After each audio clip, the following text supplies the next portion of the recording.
अर्थात लोकांना सगळेच राजकीय खेळ आता कळून चुकलेले आहेत, तो त्यांना कोणी सांगायची आता आवश्यकता उरली नाही। पण मित्रहो नमस्कार। भारतीय जनता पक्षात आणि एकनाथ शिंदे गटामध्ये प्रवेश करणाऱ्या नेत्यांची, पदाधिकाऱ्यांची, कार्यकर्त्यांची अलीकडे मोठी गर्दी होऊ लागली आहे असं आपल्याला दिसतं। असं एक मोठं चित्र महाराष्ट्रात निर्माण सुद्धा केलं जातं। शिंदे गटात तर काय हो, रोज कुठे ना कुठे पक्षप्रवेशाचे सोहळे होतात।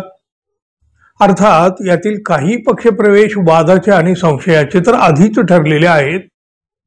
कशा प्रकारे हे पक्षप्रवेशाचे सोहळे होत असतात, लोकांना आपल्या पक्षाकडे यायला कशा पद्धतीने भाग पाडलं जात आहे याची खुमासदार चर्चा या आधी हे ऐकायला मिळालेली आहे। तुम्ही हे ऐकलेली असेल। नागपूरमध्ये तर शिंदे गटाची खूप मोठी फजिती झाली होती अशा एका पक्षप्रवेश सोहळ्याला। अहो, ज्यांनी पक्षप्रवेश केलाच नाही त्यांची सुद्धा नावं दुसऱ्या दिवशी वर्तमानपत्रात आली। आणि भाजपचं तरी कुठं काय वेगळं आहे हो। ईडी, सीबीआय, इन्कम टॅक्स अशा चौकशा लावून त्यानंतर हे नेते भाजपात दाखल झालेले आहेत। या मंडळींची एवढी गर्दी झाली आहे की मूळ भाजपाच आता हरवून गेलेले आहे। ईडीच्या नोटिसा येतात, इन्कम टॅक्सची चौकशी सुरू होते आणि या सगळ्याला घाबरलेले नेते लगेच भाजपामध्ये प्रवेश करतात किंवा त्यांच्या मित्रपक्षामध्ये जातात। आणि बघा, त्यानंतर मात्र ही सगळी चौकशी जिथल्या तिथं थांबते आणि हे नेते म्हणे सुखाची झोप घेतात। सरकारी यंत्रणांचा गैरवापर करून नेते पळवले जातात असे आरोप भाजपावर नेहमीच होत आलेले आहेत। अर्थात भाजपानं आपल्या पद्धतीने ते फेटाळले आहेत। कुठला नेताही कधी सांगत नसतो की आपल्यावर दबाव आणलेला आहे म्हणून आपण पक्षप्रवेश करीत आहे, कारवाईच्या भीतीने आपण भाजपासोबत जात आहोत। अहो, दबावच एवढा असतो की काय हिंमत आहे कोणाची अशी बोलायची हो। नाशिकच्या एका नेत्यानं मात्र हे सगळं जाहीरपणे सांगून टाकलं। उद्धव ठाकरे शिवसेनेचे नेते वसंत गीते यांनी केलेला एक मोठा दावा आज मोठी खळबळ उडवून देणारा ठरला। महायुतीमध्ये प्रवेश करण्यासाठी पोलिसांच्या मार्फत दबाव आणला जात आहे असा आरोप या वसंत गीते यांनी केला। उद्धव ठाकरे यांच्या शिवसेनेचे अनेक नेते, कार्यकर्ते, पदाधिकारी भाजप आणि शिंदे शिवसेनेत म्हणजे शिंदे गटात खरं तर डेरे दाखल होत आहेत। आगामी महापालिकेच्या पार्श्वभूमीवर भाजप आणि एकनाथ शिंदे यांच्या गटात प्रवेश करणाऱ्या नेत्यांची संख्या वाढलेली आपल्याला दिसते। मात्र भारतीय जनता पक्ष आणि शिंदे गटात सुरू असलेल्या इनकमिंग बाबत ठाकरेंच्या शिवसेनेचे नेते वसंत गीते यांनीच हा मोठा गंभीर स्वरूपाचा आरोप केलाय।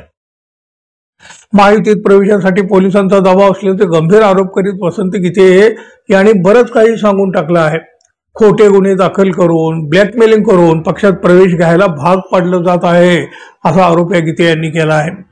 पक्षप्रवेशासाठी आम्हाला पोलिसाची गरज नाही असं म्हणत शिंदे गटाचे जे खासदार आहेत ते नरेश म्हस्के त्यांनी हे आरोप फेटाळले आहेत। तर तिकडं राजकीय विश्लेषक शैलेंद्र तनपुरे यांनी म्हटलं, सत्तेत असलेल्या पक्षांनी गृह खात्याचा वापर करणं यामध्ये काहीही नवीन नाही, या आधीही अशा प्रकारच्या घटना घडलेल्या आहेत। अर्थात लोकांना सगळेच राजकीय खेळ आता कळून चुकलेले आहेत, तो त्यांना कोणी सांगायची आता आवश्यकता उरली नाही। पण आता एका नेत्यांच्याच तोंडून हे सगळं बाहेर आल्यामुळं महायुतीत नेत्यांचा आणि पदाधिकाऱ्यांचा भरणा कशा पद्धतीनं होत आहे, हे पक्षप्रवेश सोहळे कसे होत आहेत हे पुन्हा एकदा दिसून आलं। वसंत गीते म्हणतात त्याप्रमाणे जर पक्षप्रवेश अशा पद्धतीनं करून घेतले जात असतील तर मग पोलिसांना कायदा सुव्यवस्था हाताळायला वेळ मिळणार तरी कधी? कायदा सुव्यवस्थेची जी आजची स्थिती झाली आहे ती यामुळेच झाली आहे का? पोलिसांच्या मार्फत राजकारण केलं जाणार असेल तर मग कायदा सुव्यवस्था ही सांभाळायची जबाबदारी तरी कोणाची हो? कोणी सांभाळायचं हे सगळं? हा तर प्रश्न आहे ना।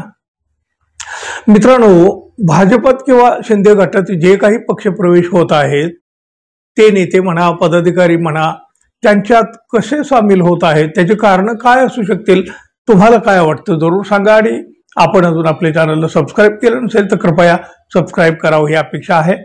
धन्यवाद। पुन्हा भेटू, तोपर्यंत नमस्कार।